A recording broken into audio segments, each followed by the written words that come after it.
Hello friends, આજે આપણે મસ્ત મજાની એક ડીશ બનાવીશું.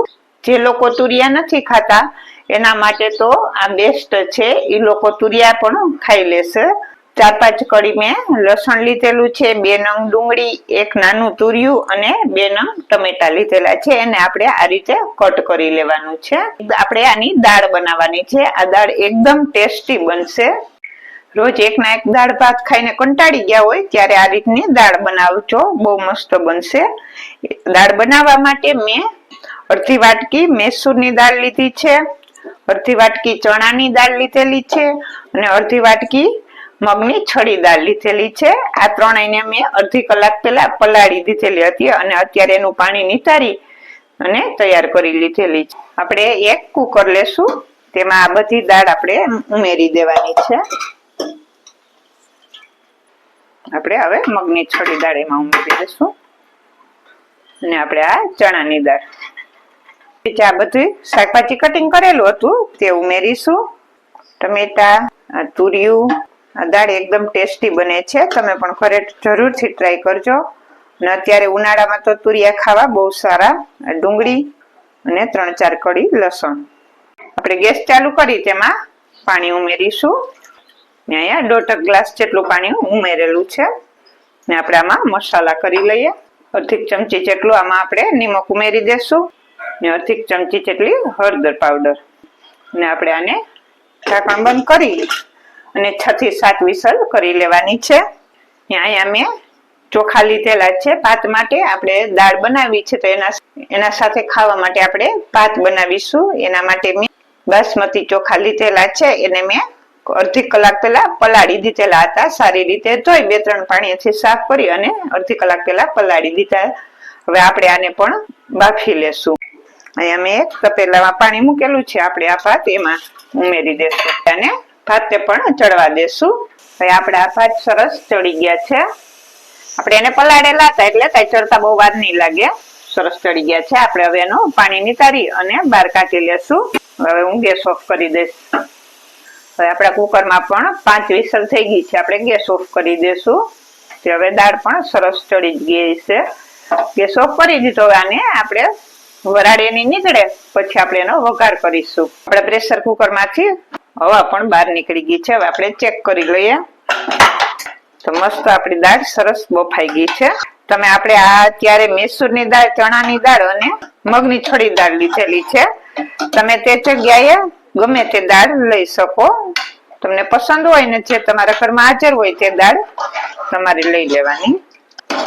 અને તમને તુરિયું વધારે પસંદ હોય તો તેની ક્વોન્ટિટી તમે વધતી ઓછી કરી શકો. આ દાળ બનાવશો તો તમારે શાક પણ નહીં બનાવવું પડે. એટલી મસ્ત ટેસ્ટી દાળ બનીને તૈયાર થશે. હલાવી અને સરસ મિક્સ કરી લેવાનું.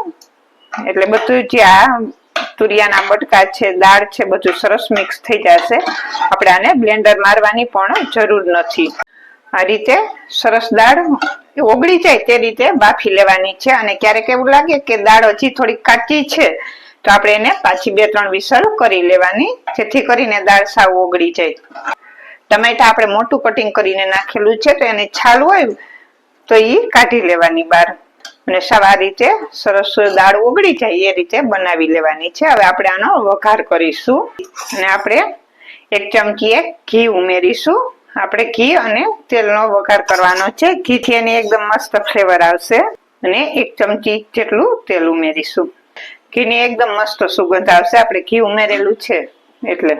અને જ્યારે આપણે બાફ્યું ત્યારે તમે એમાં 1 ચમચી ઘી ઉમેરવું હોય તો તેમાં પણ તમે ઉમેરી શકો, પણ આપણે અત્યારે વઘારમાં ઉમેરીશું.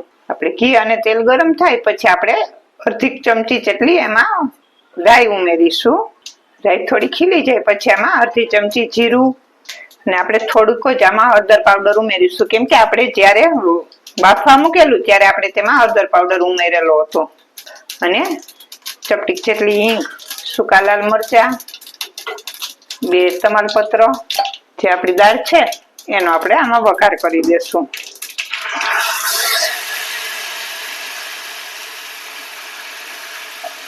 અને મિક્સ કરી લેશું. આ દાળ બનાવીશું તો આપણે શાકની પણ જરૂર નહીં પડે. એટલી મસ્ત ટેસ્ટી દાળ બનીને તૈયાર થશે. ત્યારે ગરમીમાં આપણે જ્યારે કોઈ બી વસ્તુ ખાવાની ઈચ્છા ના થાય ત્યારે આવી સરસ દાળ બનાવી અને આપણે દાળ ભાત ખાઈ શકીએ. આમાં હું થોડુંક નિમક ઉમેરીશ. નિમક બાફા ટાઈમે પણ નાખેલું હતું એટલા માટે અત્યારે થોડુંક જ નિમક ઉમેરવાનું છે. ઉપરથી થોડુંક લાલ મરચું પાવડર, અડધી ચમચી જેટલું મેં લાલ મરચું પાવડર લીધેલું છે. 1 ચમચી 1 ધાણા જીરું પાવડર આપણે ઉમેરીશું અને મિક્સ કરી લેશું. આમાં હું થોડુંક પાણી ઉમેરીશ અને મિક્સ કરી લેશું. પાણી ઉમેરીને તમારાની થિકનેસ તમારે જેટલી રાખવી હોય એટલી રાખી શકો. આછી જોતી હોય તો થોડુંક પાણી ઉમેરી અને આછી પણ કરી શકો. હવે આપણે આને થોડીક વાર ઉકળવા દેશું જેથી કરીને બધા મસાલા સરસ તેમાં ચડી જાય. તો મસ્ત દાળ ઉકળીને તૈયાર થઈ ગઈ છે. હવે આપણે ગેસ ઓફ કરી દેશું ને ઉપરથી લીલા ધાણા ભાજી ઉમેરીશું અને મિક્સ કરી લેશું. તો મસ્ત તૈયાર થઈ ગઈ છે આપણી તુરિયા અને મિક્સ દાળ. તો તૈયાર થઈ ગઈ છે આપણી તુરિયાની દાળ મસ્ત મજાની. હવે આપણે એને સર્વ કરીશું. તો તૈયાર થઈ ગઈ છે આપણી તુરિયાની દાળ અને ભાત. આપણે પેલા ભાતને સર્વ કરીશું.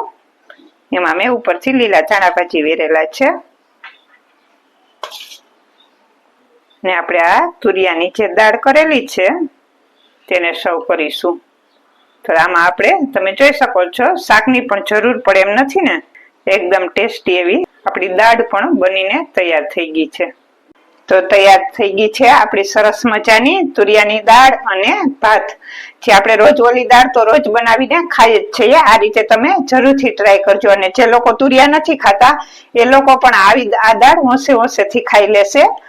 મસ્ત એવી આ દાળ બનીને તૈયાર થઈ ગઈ છે. આપણે ઉપરથી ધાણા ભાજી ઉમેરીશું. દાળ તૈયાર છે. આપણે તેને ભાત અને કાચા સાથે સર્વ કરેલી છે. આજની રેસીપી તમને સારી લાગે તો લાઈક, શેર અને સબસ્ક્રાઇબ કરજો.